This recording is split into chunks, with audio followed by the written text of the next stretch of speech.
Chazak Rabbis. Hey everybody, welcome back to Coffee Talk. We are middle of a conversation about the Ten Commandments.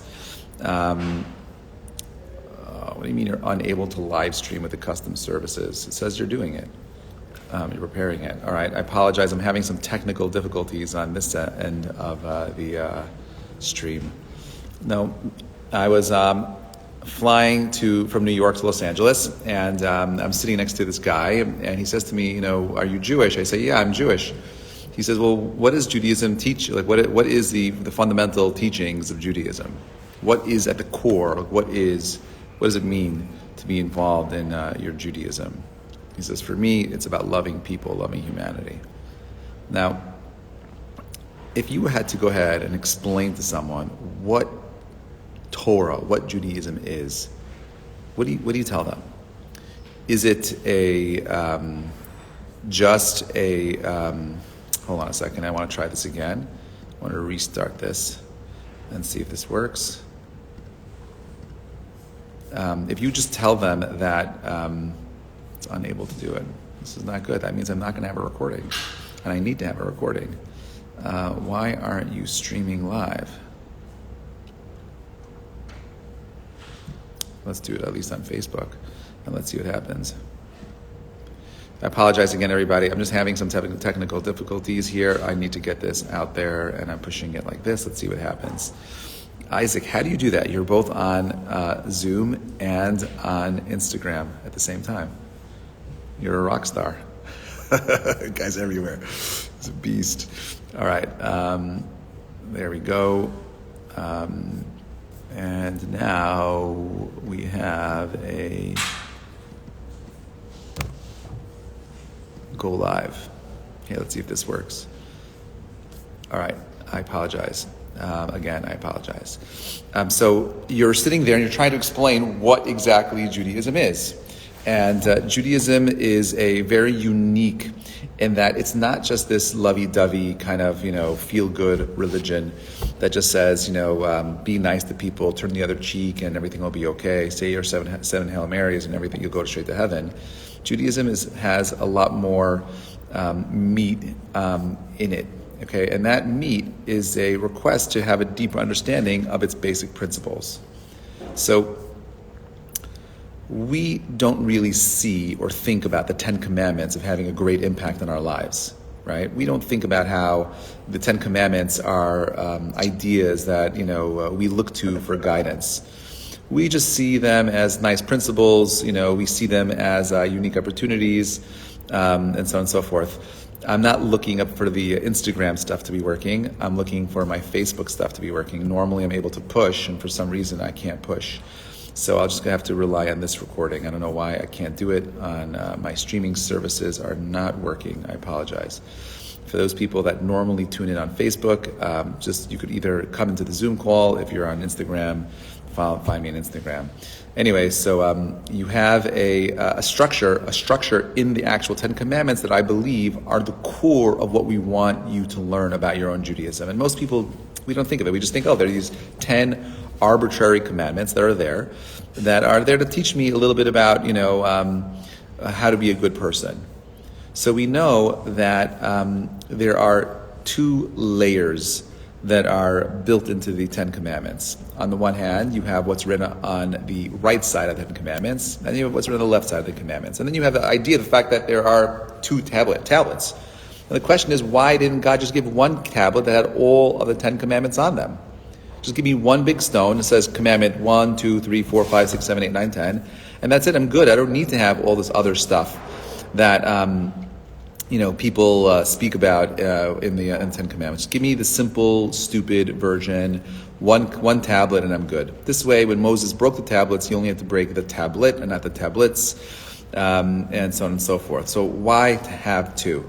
So I'm going to argue that there are two different layers to the tablets themselves. On the one hand, you have what's written on the right side of the Ten Commandments, right? And you have what's written on the left side. The right side, we'll go through them again, right? We have the Anochi Hashem Elokecha, I am Hashem your God, the idea of believing in one God and one deity. Lo taseh lecha pesel, don't make an engraved image for yourself. Lo tisa et Shem, don't take God's name in vain. Zachor et Yom HaShabbat, which is number 4. Remember the Shabbat, remember the Sabbath, keep it holy. Shabbat b'klikadsho. And then you have Kivud Av V'Em. These are honoring your father and your mother. These are the first of the 5 of the 10 commandments. Okay, there's one God. Don't make yourself false images, false engraved images of anything divine. Remember the Shabbat and keep it holy. And lastly, honoring your parents. Okay, those are the first of the 5 commandments. Now, what's interesting over here is that this first 5 commandments, okay, our sages tell us have to do with a vertical relationship, the relationship between man and God, the relationship between humanity and this divine being. So you have a interesting relationship over here between these first 5 commandments. And on the other side, you have the next of the 5 commandments. Lo tirtzach, don't murder. Lo tinaf, don't commit adultery. Lo tignov, don't steal. Lo ta'aneh, don't bear false witness. And lo tachmod, and do not covet. So when you look at these 2 different sets of tablets, you may think that there is no relationship between these 2 different sets, and that there are separate laws that are disconnected from the other. And I'm going to argue that, in fact, there is a very deep relationship between these 2 sets of commandments. Okay? That even though the first set have to do with this vertical relationship between man and God, on the left side of the tablet, the second of the 10 commandments have to do with a horizontal relationship between man and man, right? Between me and you, a horizontal relationship this way. So you have these 2 sets of tablets with what seems to be 2 different sets of laws for different types of relationships. The relation between man and God, and the relation between man and man. Now, I'm going to argue that there is a parallel, another layer of relationship of each of these commandments that go across. So if we look at commandment number 1, right? And we have these two tablets side by side. Commandment number 1 would be up here, let's say, and then straight across on the other side would be commandment number 6. And the question is there a relationship, a horizontal relationship between Anochi Hashem Elokecha, I am Hashem your God, and Lo Tirtzach, and do not murder? And the answer is have another linkage between the 2. So when you have Anochi Hashem Elokecha and Lo Tirtzach, what's the relationship over there? So what does it mean not to murder somebody?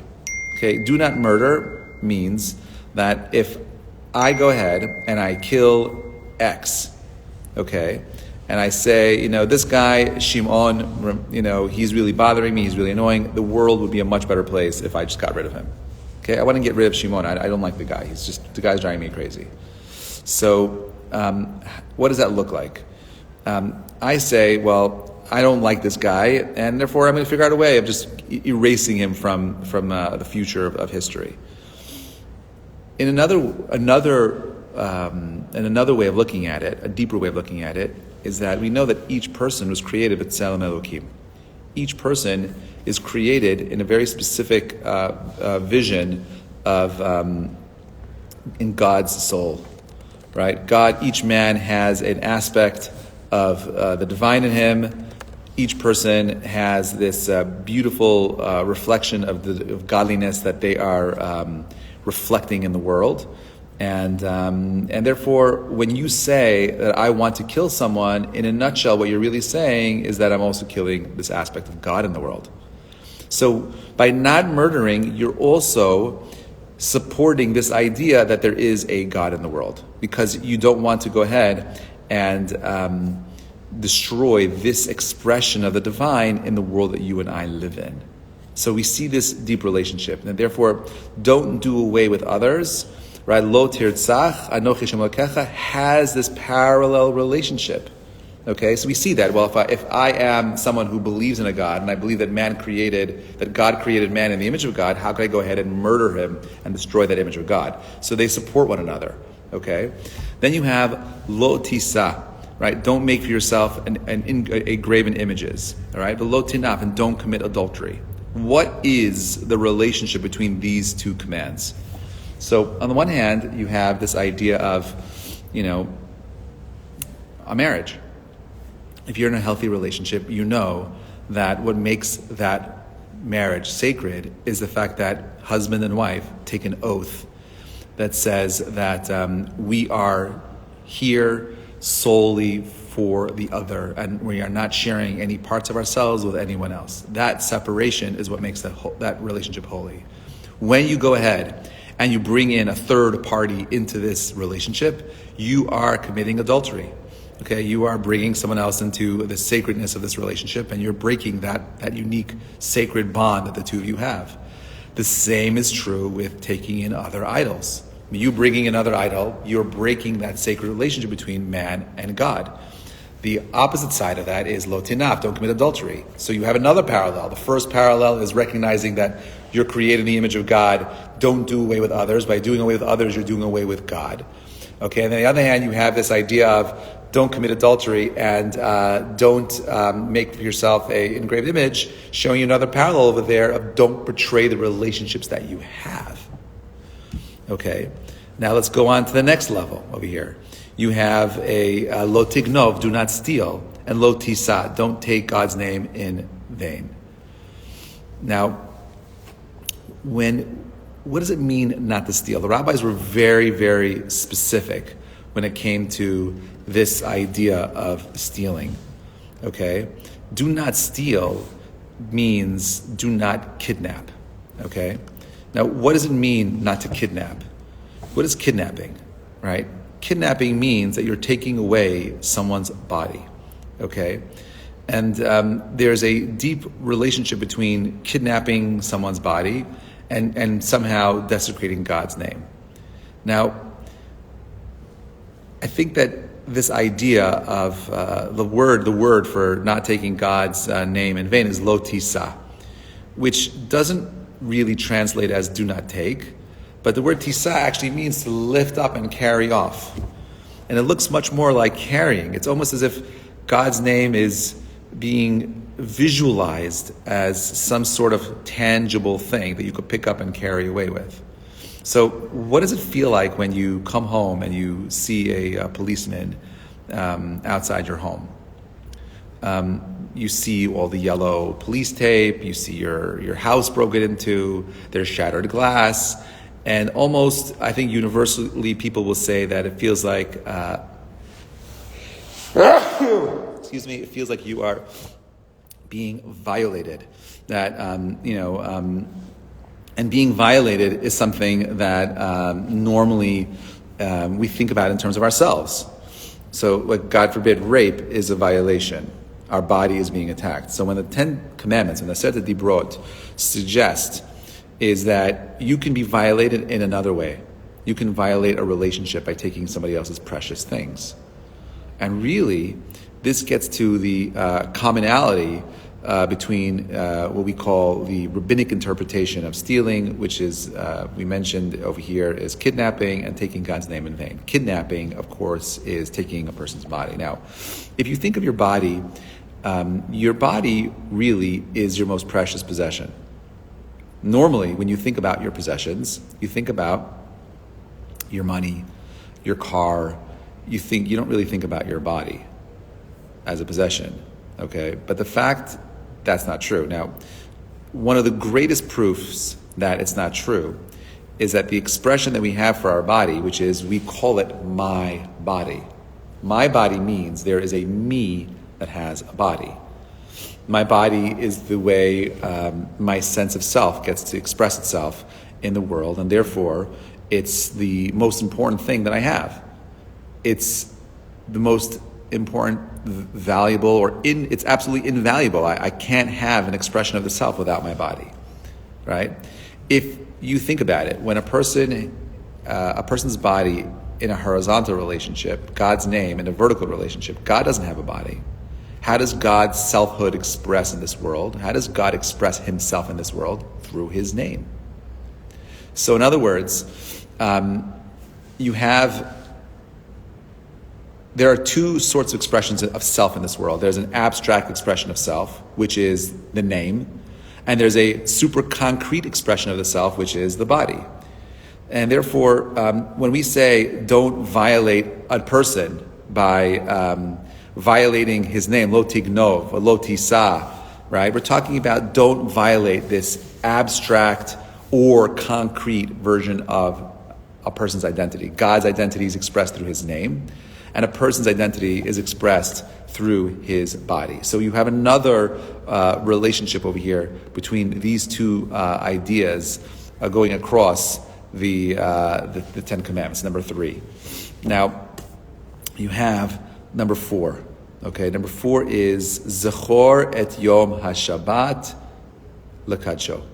You should remember and keep the Shabbat holy. And on the other side of it, number 4 and number 9, you have Lo Taneh, right? Berecha ed sheker. Don't bear false witness. What is the relationship between being an ed sheker and remembering the Shabbat and keeping it holy?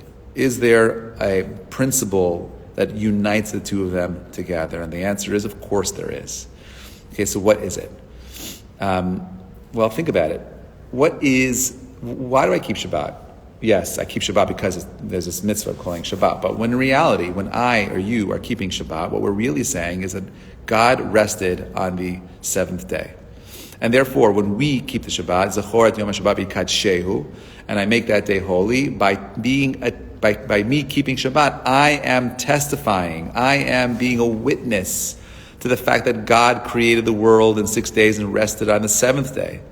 So therefore, the 4th commandment of remembering the Shabbat and not bearing a false witness has this very deep relationship of safeguarding the truth, that we are witnesses to an event that happened, and therefore I can't bear false witness. I need to testify the truth, and therefore this is this deep relationship with Zechor et Yom HaShabbat and bearing and not telling and not bearing a false witness. Okay, so we see that relationship. I think that's very easy, and so on and so forth. Now, what happens next? Right? You have the last of number 5 and number 10. Is there a relationship between coveting and honoring your parents? Yeah, there is. Do not covet, okay, and honor your father have to do with these two different kinds of relationships again, the vertical and the horizontal. Okay?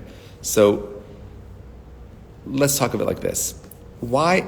It's interesting when you actually, the Torah, when it describes this 5th commandment, it talks about not just coveting, don't go covet and stopping there. It goes beyond that. It says, don't covet your neighbor's wife, your neighbor's servant. It goes through a whole list of all kinds of things that's asking you not to covet. And the question is why? Just tell me straight out. Don't covet, and I'm done, and I'm happy, I'm okay. So, and what does that have to do with honoring your parents? Well, how much of the things that we have, or the things that we wish we had, comes from our parents, right? How many of us feel like, I didn't get lucky, I didn't get the genetic lottery, win the genetic lottery, I didn't get my dad's, genius of a mind, I didn't get my dad's good looks, or my mom's, charisma, and therefore I feel like I'm lacking the things that, my parents didn't give me. And there's a correlation here that often we feel like we're missing something because our families, our parents didn't give it to us. Okay, coveting is much more than just wanting somebody else's stuff, right? Let's play a game, okay? For a minute, I'm gonna try to explain this. Let's play a game called the coveting game. Imagine you're coveting something, okay? And here you find your friend Joe. And it turns out that Joe has this beautiful, 90-inch, LCD widescreen, okay? And you decided there's nothing more in life, there's nothing greater than getting this screen for yourself. So you're desperate, and you keep asking Joe, for his TV. Joe won't sell it to you. It's just one of a kind. It's custom made, and he every time you go over to his house, you just look at this widescreen, and you just get upset because you want the same thing. Why can't you have his screen? So eventually you go to therapy, and you're in a therapy with a therapist, and she's talking to you about coveting and about your obsessions. And finally she says, we could just go to Best Buy down the block, and I could buy you a widescreen TV with all the money that you're spending. Just do that. So why don't you just go do that? Wouldn't that solve all his coveting issues, right? He could go ahead and buy this TV someplace else. And the answer is, what I really want is I want to be Joe. When we covet things, it's not really about wanting somebody else's possession. I really want what that person is. I don't want to be me, right? And the great lie that I'm telling myself is that if I could just get enough of Joe's things, if I get his stuff and crawl out of this terrible space, which I call my own life, and maybe I'll feel as if I fill that void, and that void filled with Joe's stuff will make me happy. Now, of course, this never really works. And if you feel that the things that you actually need and want are going to be filled with external things, you are never going to find any kind of happiness in the world that you are living in. Okay, so the lo tichmod principle is don't do away with the self. There's a beautiful idea in who and what you are, right? You are a human being that has an infinite amount of potential. Don't hate who you are. The Kibbud Av V'Em is all about doing everything you possibly can to ensure that you have the ability of achieving a level of self. Okay? How do you build the self? Okay, well, you can't build the self if everything you're doing is always about, being upset about the things that you are lacking in this world, or looking at the things that other people have and feel frustrated that you don't have those things. So the last of the 10 commandments are about making sure that you have some level of self-respect. Okay? Now, is there which in another way of saying this is that you need to recognize yourself, right? You do have something to do with honoring your parents, right? You don't need to covet and try to occupy somebody else's place in life. You should respect the things that you have, the things that God gave you, your parents, your family. That's all part and parcel of what you need. Don't do away with others. Don't do away with yourself. This is how the 10 commandments end. Now, so let's talk about this connection between the first 4 principles of the 10 commandments. Okay? What the 10 commandments are really saying is don't violate them. There's different levels of violations because there are different orbits of the self. Okay, so the first level of the self is your body. Don't violate another person by destroying them. That's the second level. Okay, this is a prohibition against murder or the subjective killing of, by ignoring God and doing away with the things that He created in this world. Now, you have another level of self. Don't violate marriage. Okay, idolatry. That's a very sacred relationship. Don't violate that either. Don't violate possessions. How do we do this? Through robbery. I can feel violated of stealing the self, kidnapping. Then there's something else that I own that I can feel violated for, which is my own acts, right? It's like identity theft. If you destroy my reputation, right, testifying, you got to testify truthfully. That's why we have to go ahead and testify about Shabbat. All of these things are about non-violations, right? It's these 4 concentric levels of the self that the Torah is asking you to not violate. Each one of these commandments are all about how do we not violate different aspects of ourselves. So what's the 5th commandment about? The 5th commandment is about not violating me. At a certain point, your brain is going to kick in and say, if everybody else is so special that they can be violated by me in any of these other different kinds of ways, if everybody else has that little spark of godliness which makes them so precious as not to be violated, maybe I too have something that's unique, a special spark of godliness which makes me so precious. Okay? And I believe this is where our self-esteem grows from. There are 2 sayings that are very different. You have Hillel, who says, don't do unto others that you dislike.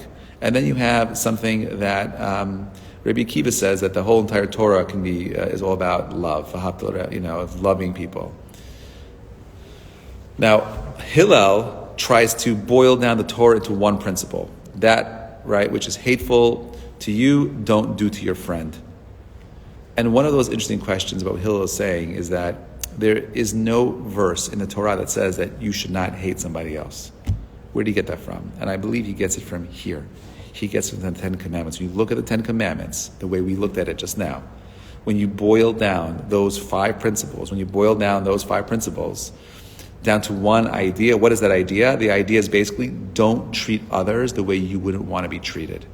You don't want to be violated. You don't want your essential self, the biggest part of who you are, to be violated. You wouldn't want your sacred relationships to be violated. You wouldn't want your money to be violated. You don't want your reputation to be violated. All these different levels of the self, you want to have your integrity. We don't want to be invaded. Don't do unto others what you don't want to be done to you. Is another way of saying don't violate people. And if you think about that principle, you really boil it down to one word. What's that word? That word is, it's not, I don't believe that one word is love. Right? That's the principle that Rabbi Akiva is trying to love your neighbor as yourself. Right? Now, if you don't violate you, I haven't yet loved you. But what I've done is I've respected you. What does it mean to respect someone? Whether that someone is God or whether that someone is another person in any kind of relationship, doesn't matter. It means not treating them as a thing that I can use for my own purpose, as something that I can invade, that I can mold to my own will. Both God in our vertical relationships and people in the horizontal relationships are very, very special. God is God, and human beings are created in the image of God. They're God-like. You do not take God-like things and mold them in what you want them to be. They are the way they are, and they need to be respected. We need to respect everybody. We need to figure out our own unique way of seeing the beauty in the world that God has created for us. So, what does it look like to one of these beings without having any kind of respect? What does it look like to relate to God without respect? It looks like idolatry. In idolatry, what are you worshiping? You are worshiping a thing. And the relationship that you build with an idol is, you're worshiping the rain god, you're worshiping the sun god, and you're worshiping these things because you want to bargain with it, because you want to take things from that. You're trying to get something out of them. That's not a healthy relationship. You're asking, what can you get out of this person? What does that look like in a marriage? Are you in a relationship, in a marriage, where you're trying to take something from this other person? That is, my friends, not a marriage. That is not a relationship that you want to be in. So how do we build these happy, healthy relationships? How do we get ourselves to a place where we're able to really build ourselves into something bigger and more? Well, the Ten Commandments, the principles of the Ten Commandments ultimately are there to help us recognize that we need to go ahead and protect ourselves. We need to protect others. We do that by looking at this unique structure that we ultimately want to get ourselves to a place of love. What does it look like when you don't treat something with respect? What does it look like when you recognize the inherent godliness of God? What does it look like when you recognize that every human being carries a spark of God in them? When you relate to people in this way, when you are ready to protect the self of another person, and you are not trying to mold them as your own little vision of what this relationship looks like, you begin to understand what the true nature of these Ten Commandments are, which is love. There are two kinds of varieties. You can call true love, right? You could also call that, another kind of love, which is love is a counterfeit or imposter of love. Okay, what does that mean? What is love? Love is when I am able to take two I's and turn those two I's into a W, I create a we, right? When I take the we and I see that it's me and you, anytime you love, you're coming together with something, with someone in some sort of way. In romantic love, that union is super obvious. Two people are actually literally coming together.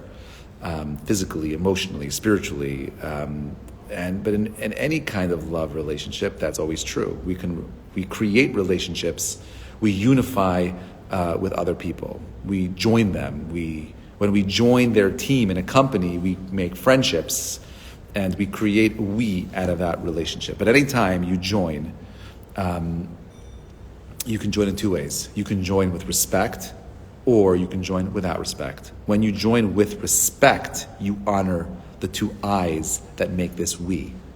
When you join without respect, we crush one or both of these two I's.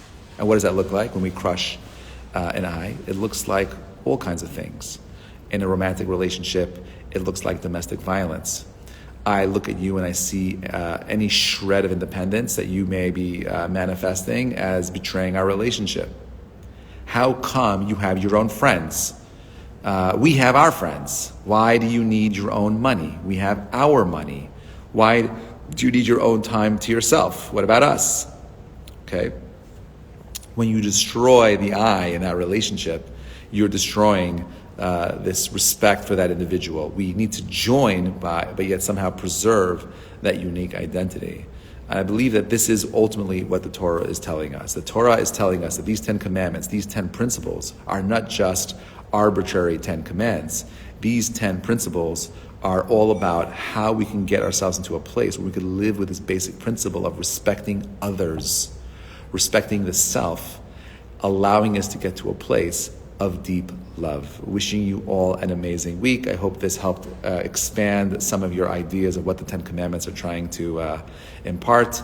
I hope that this helps you appreciate Shavuot coming up in a couple of weeks, because that's ultimately what we're celebrating. We're celebrating this idea that God created a world where He's trying to teach us the basic steps through these 10 Commandments, which are a gateway to all 613 commandments of how we could love humanity, how we could love ourselves, and build a world that is better, greater.